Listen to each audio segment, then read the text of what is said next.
Alright, Stoner Nation, how you guys doing?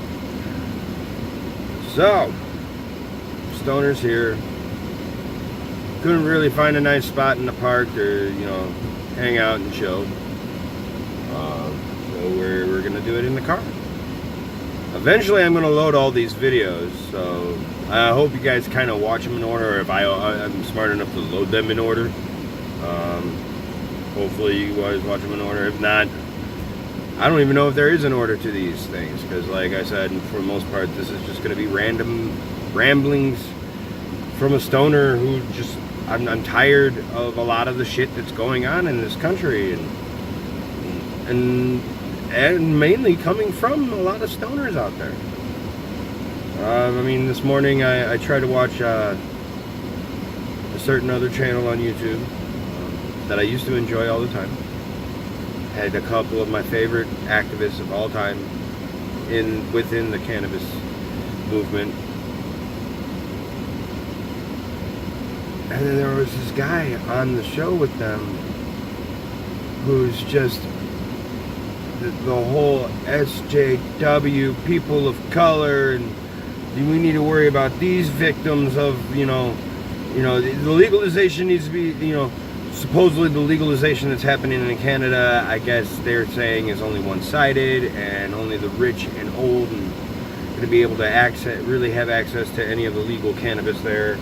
There's a lot of screwy jargon in the law that can really mess up with their day, so there's that. But I mean, he kept on it. It wasn't about the legalization anymore. It was, well, these people are still victims, and they're using this as the way to victimize them, and the legalization so we could stop making black victims or whatever they wanted to go with it. And I'm just like, no,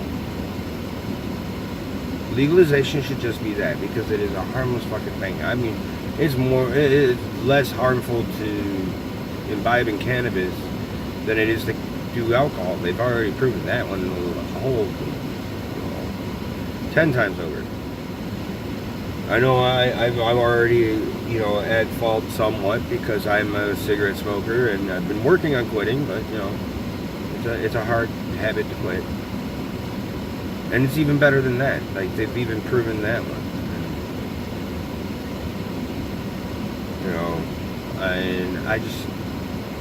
But the other aspect that I've been stating a lot is we need to forget about just that the only issue stoners need to worry about is legalization.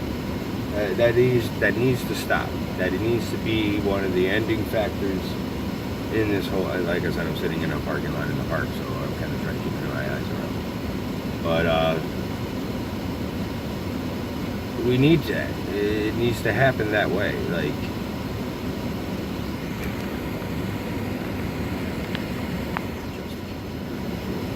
but we need to, have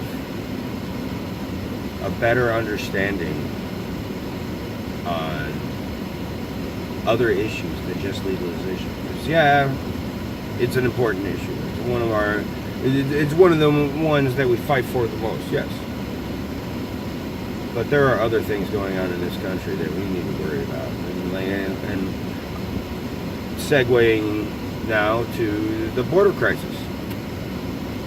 Recently was on my Facebook, and I was looking at it, and one of my closest friends from high school made a statement about the whole thing of pulling children away from their families is like the Holocaust. And a lot of people who know me, my great-grandmother was a survivor of Auschwitz.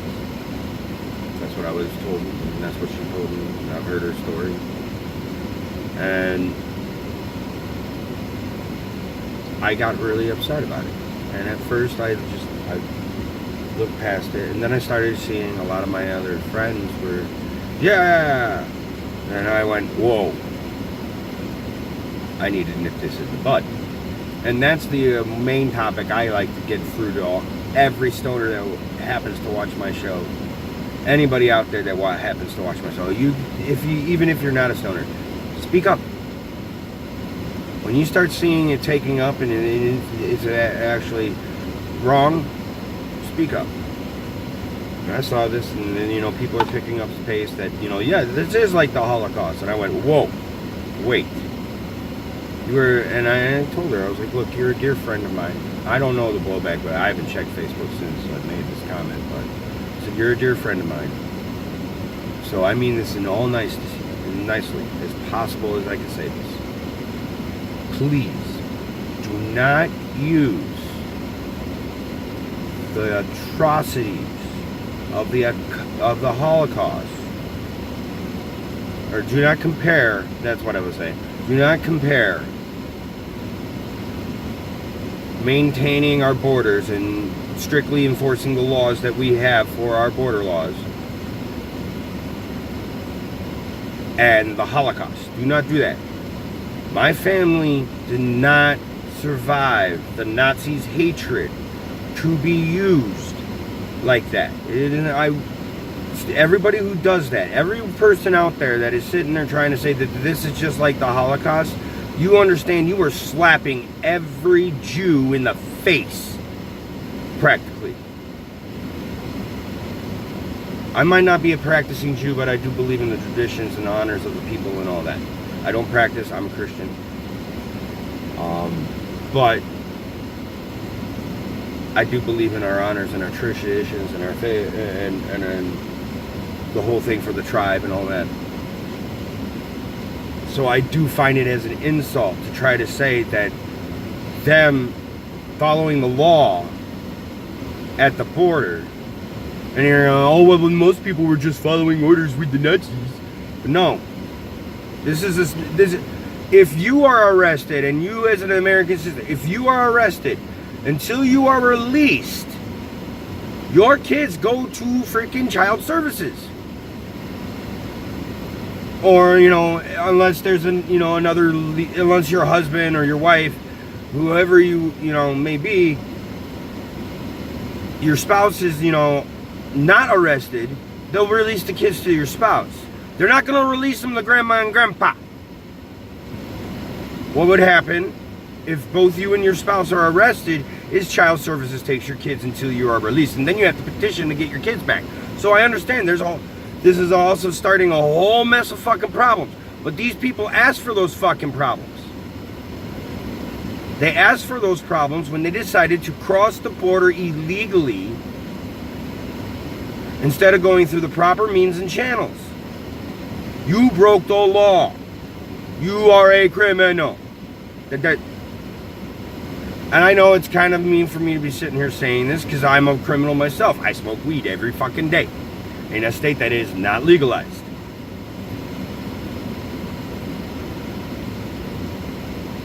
I understand. I don't like being labeled as a criminal. But the only thing I can do to change that is vote for things to change that. Vote for people who will change those things. That's how we fix these problems. That's how we fix these situations. Nation, I've sat there all the time and on my previous shows and tried to, state this one. It was one of our founding fathers, I believe it was Jefferson, who stated, when government fears its people, there is liberty. When people fear their government, there is tyranny. I don't know about you guys, but I pretty much am scared of the government all the time. I'm scared of what they're going to do to me, do to my friends, do to my family. That's why I do actually support Trump being an outsider, being not one of these corrupt fucking politicians that are crooked as all hell. I do. Because I see what he's doing, and at least I'm being protected. My means are being met. I'm getting more money in my paycheck. I might actually reach my own personal goal of getting off of Medicaid. And being able to afford my own insurance. so that I can take care of my own diseases. Because yes, I am diabetic. And I know, yes, I made that choice. I made the choice of stuffing all that fucking high, sugary, greasy, fatty food into my fucking stomach and not doing enough exercise to get rid of it. I understand that. I've lost a lot of weight since. Taking my life back, taking my life under control. That's the problem I have with this whole culture nowadays, is everybody's got to help take care of me. No! Take care of your goddamn self. I'm sorry, Lord. You got to take care of yourself. One of the main parables, I think it is a parable or a proverb or something like that, my mother used to tell me all the time,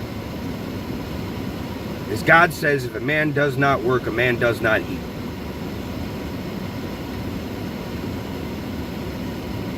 It makes pretty much simple sense. You boil it down, you are responsible for what you're doing with your life. I've made the choice of trying to get my show back up and going and trying to get out there. I want to do this, I want to do more entertainment things and all that. So I'm giving it a wing.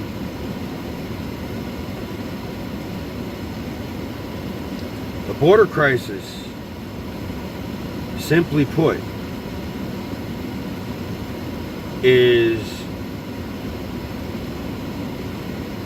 the two-party system fucking with each other and playing the people against each other. Because we all have a heart. I see a picture of a kid in the cage and I go, yeah, that's not fucking right. You know? Everyone I know has a heart.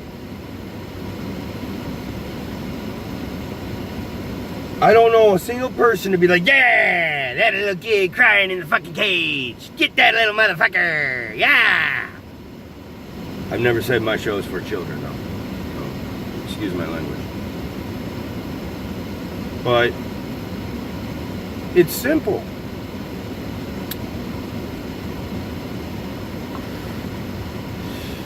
I understand that.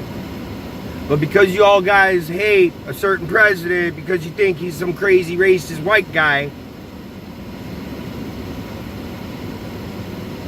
hasn't really passed a single racist law I've seen yet. If he's such a fucking racist, why haven't we gotten Jim Crow laws back? Oh, I don't know. Maybe he's not a racist.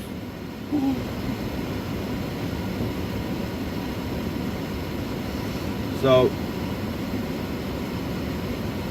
they use these pictures of these kids in cages, the audio tapes, and yeah, there are some sick bastards out there that love to sit there and see someone in torment, and they make fun of them, and they poke fun, and they tease and all that, and those people should be reprimanded for what they did. But to honestly go out there and think that this is the Holocaust, it kind of borders on the line of Japanese internment. I understand why people are going with that one. But that was even, you know, we were at a time of war. And the Japanese were using the fact that we had Japanese civilians who were still loyal to Japan being spies. So we did what we could. It would happen to, I mean, God forbid, anybody who looked like me, white guy with a beard, and long hair, like let's say every metalhead stoner out there is now, there are some out there that are being crooked and trying to turn this country, or you being with one of our enemies like North Korea or whatever. And we don't know who's doing it. So the next best thing to be able to do to prevent it is gather them all up and keep watch. Well, right now we're gathering all up to get them out. Alrighty, folks. That's it for this rant. I'll talk to you guys later. Bye.